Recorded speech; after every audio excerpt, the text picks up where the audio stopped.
So I was at Lowe's and I saw these face mask extender things on the clearance rack, and I decided I was going to try those out to be no-crow collars for my roosters.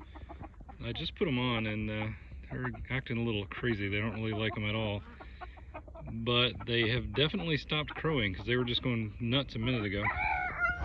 Yeah, you heard that. That guy over there is not happy.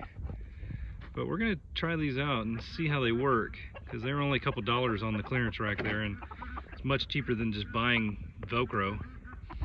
So we'll see how this works. So to put this on, I simply undid it, found a good spot on their neck. He's kind of hiding his neck from me right now.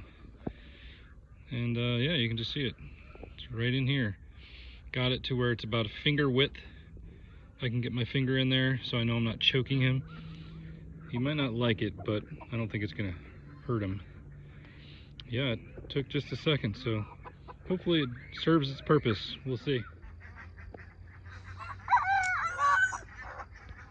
So that orange red one over there is the only one that's attempting to crow, and it's not going very well. The other ones are flopping around trying to get it off, but hopefully they just get used to it after a little bit. So we'll see. I would think that they'll forget it's there. These two sure haven't over there. In fact, they just stand next to the fence and want to fight each other all day. We need to get more hens.